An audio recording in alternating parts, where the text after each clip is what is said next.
Hare Krishna, Krishna Krishna, Hare Hare, Hare Rama, Rama Rama, Hare Hare. हरे कृष्णा।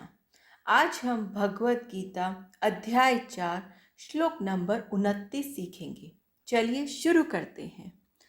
अपाने जुहवती प्राणम प्राणे अपानम तथा परे प्राणापान गतिरुद्ध्वा प्राणायाम परायणाः अपरे नियताहारा प्राणान् प्राणेषु जुहवती। अब हम इसे धीरे धीरे बोलकर समझते हैं। अपाने जुहवती प्राणम, प्राणे अपानम तथा परे प्राणापान गति रुद्ध्वा प्राणायाम परायणः अपरे नियताहारा प्राणान् प्राणेषु जुहवती। अब इसे फिर से गाकर सीखते हैं। अपाने जुहवती प्राणम प्राणे अपानम तथा परे प्राणापान गतिरुद्ध्वा प्राणायाम परायणाः अपरे नियताहारा प्राणान् प्राणेषु जुहवती। अब हम समझते हैं भगवान श्री कृष्ण इस श्लोक में हमें क्या बता रहे हैं। अन्य लोग भी हैं जो समाधि में रहने के लिए श्वास को रोके रहते हैं, प्राणायाम। वे अपान में प्राण को और प्राण में अपान को रोकने का अभ्यास करते हैं और अंत में प्राण अपान को रोककर समाधि में रहते हैं। अन्य योगी कम भोजन करके प्राण की प्राण में ही आहुति देते हैं। हरे कृष्णा। अब हम इसे प्रभु जी से और अच्छे से समझते हैं। हरे कृष्णा जी। तो यहाँ पर भगवान श्री कृष्ण जो पहले प्राणायाम के बारे में थोड़ा सा बताया था, अभी उसी प्राणायाम के यज्ञ को पुनः अच्छे से बता रहे हैं। और इसमें आप देखेंगे कि श्लोक में प्राण शब्द बहुत बार आया है। कई व्यक्ति जो कहते हैं भाई इसके प्राण चले गए, मतलब प्राण वायु वहां शरीर के छोड़ के चली गई तो व्यक्ति मृत कहलाता है। तो प्राण का और वायु का बहुत गहरा संबंध है। पिछले श्लोकों में हमने बताया था कि हमारे शरीर में 10 तरह की वायु है जो हमारे शरीर को संचालन करने में सहयोग देती है। उसमें मुख्यतः प्राण और अपान वायु को बोला गया है। ये दो मुख्य वायु है। जब सांस को अंदर ले रहे हैं तो उसको बोला गया पूरक। पूरक लेने के बाद में सांस को जब अंदर ही रोकते हैं तो उसको बोलते हैं कुंभक। और जब सांस को वापस बाहर की ओर छोड़ते हैं तो उसको बोलते हैं रेचक। तो आप देखेंगे कि भगवान श्री कृष्ण इस प्राणायाम के बारे में बताते हैं और कह रहे हैं ये भी एक तरह का यज्ञ है। और यज्ञ में हमें इस बात का ध्यान रखना है कि मूल उद्देश्य क्या है, किसके लिए हम ये यज्ञ कर रहे हैं। तो हमारे सब कार्य भगवान की सेवा समझ के करते हैं, तो ऐसे यज्ञ करने से हमें कोई कर्मों का बंधन नहीं मिलता। तो जो लोग प्राणायाम करते हैं शरीर को स्वस्थ रखने के लिए तो वे कर सकते हैं प्राणायाम, पर मुख्य उद्देश्य क्या होना चाहिए कि इस प्राणायाम के माध्यम से मैं अपने शरीर को स्वस्थ रखना चाहता हूँ। शरीर को क्यों स्वस्थ रखना चाहते हैं? जिससे कि मैं अच्छे से भगवान की भक्ति कर सकूं, भगवान के भक्तों की सेवा कर सकूं। आजकल तरह-तरह के प्राणायाम के माध्यम से शरीर को स्वस्थ बनाने के बहुत सारे तरीके बताते हैं, ताकि जितना स्वस्थ रहें, उतना हम अच्छे से भोग कर पाएँ। तो ये उद्देश्य नहीं है जब भगवद गीता में भगवान प्राणायाम के बारे में बोलते हैं। बहुत सारे लोग प्राणायाम करते हैं केवल शरीर को स्वस्थ रखने के लिए, पर वास्तव में भगवान बोल रहे हैं कि प्राणायाम करते हैं तो कीजिए, पर उसको एक यज्ञ की भांति समझ के कीजिए। ये मत समझिए ये मेरा शरीर है, इसको मैं स्वस्थ रख के और खूब अच्छे से भोग भोगूंगा। हमें ये सोचना है कि ये जो शरीर है, ये भगवान की धरोहर है, भगवान का अमूल्य उपहार है। तो हमें किस तरह से भगवान के दिए हुए इस शरीर की सुरक्षा करनी है, इस उद्देश्य से हमें अपने शरीर को स्वस्थ रखने का सारे प्रयत्न करने चाहिए। बहुत सारे लोग अपने शरीर को अनावश्यक कष्ट देते हैं। कैसे कष्ट देते हैं? उल्टा सीधा खाकर, गलत तरह के जीवन व्यतीत करके, दुखमय, चिंतामय होके अपने शरीर को जलाते हैं। तो वास्तव में भगवान के दिए हुए उपहार का वो अनादर करते हैं। तो हमें चाहिए कि हमें अपने शरीर को स्वस्थ रखने के लिए जो भी आवश्यक हो उसको करना चाहिए। प्राणायाम कीजिए, बहुत तरह के आसनों के बारे में वर्णन आता है वह कीजिए, आधा घंटा निर्धारित कीजिए कि ये जो शरीर है ये भगवान की संपत्ति है और इसको स्वस्थ रखना मेरा पूर्ण उत्तरदायित्व है। इस तरीके से जब हम प्राणायाम या आसन या एक्सरसाइज या रनिंग, जॉगिंग जो आप करते हैं वो आप कर सकते हैं और ये बहुत आवश्यक है। शरीर के ये मशीन को चलाने के लिए हमें आसन और प्राणायाम का अभ्यास करना चाहिए। थोड़ा समय निर्धारित कीजिए 15 मिनट कि हम लोग ये करेंगे और बहुत सारे आसन और प्राणायाम का उद्देश्य क्या है? इन इंद्रियों को संयमित करना। और जब हम भगवान के नाम का जप करते हैं तो सारी इंद्रियाएं स्वतः ही नियंत्रित हो जाती है। तो इसलिए प्राणायाम को भी आप भगवान की सेवा समझ के कीजिए और प्राणायाम अवश्य कीजिए।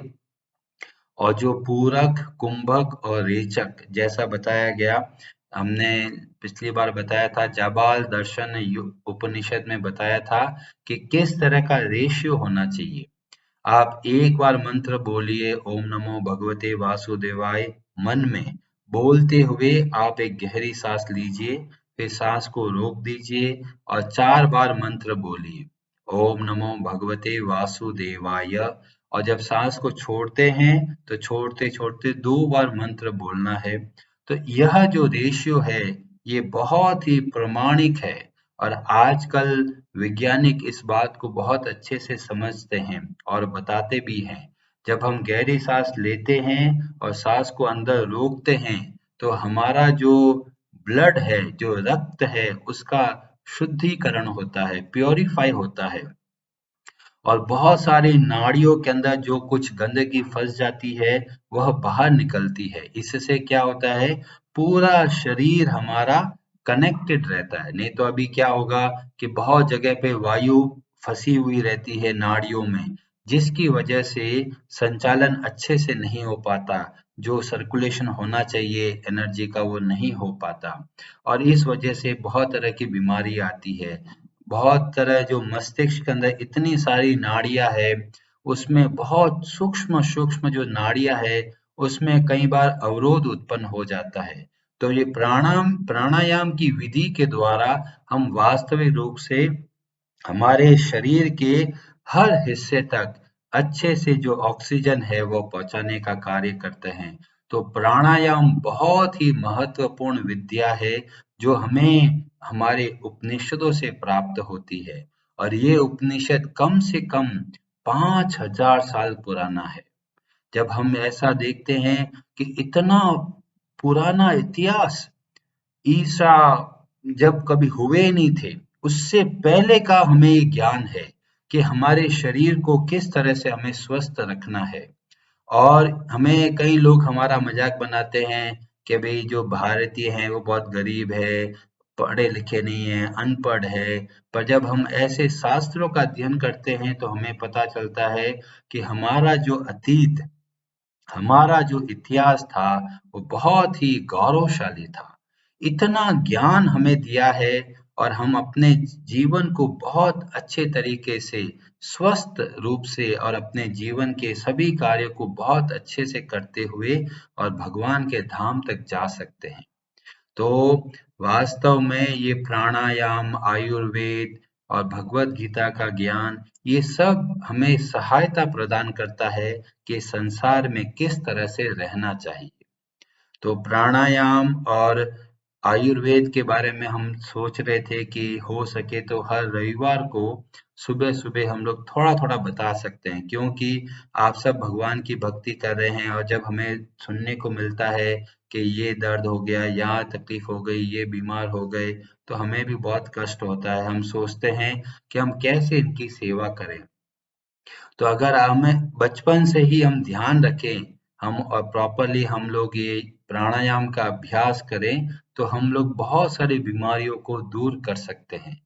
थोड़ी बहुत बीमारी अवश्य आएगी, क्योंकि वह हमारे पुराने जो पाप कर्म है उसकी वजह से आते हैं, तो उसको छोड़ दीजिए। उसके अलावा जो हमारे रहन सहन की जितनी बीमारियां हैं, कम से कम हम उसको तो दूर करने में अपना प्रयत्न कर सकते हैं। तो हमारा ये दायित्व है कि हमें अपने शरीर को यथासंभव स्वस्थ रखने का सभी कार्य करना चाहिए।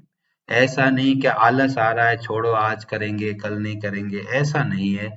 आप ये अपना शरीर मत मानिए, ये भगवान की संपत्ति समझकर जो शरीर के लिए आवश्यक हो वह कीजिए। जो हमारे शरीर के लिए आवश्यक भोजन है उसको ग्रहण कीजिए। केवल हमारी स्वाद के चक्कर में हम उल्टे सीधे खाना खा लेते हैं और अपने शरीर को कष्ट पहुंचाते हैं, तो ऐसा मत कीजिए। आप बस जब आप ये समझ लेंगे कि ये जो शरीर है भगवान की संपत्ति है, हमें इसका अच्छे से ध्यान रखना है। और ये हमें अच्छे से ध्यान क्यों रखना है?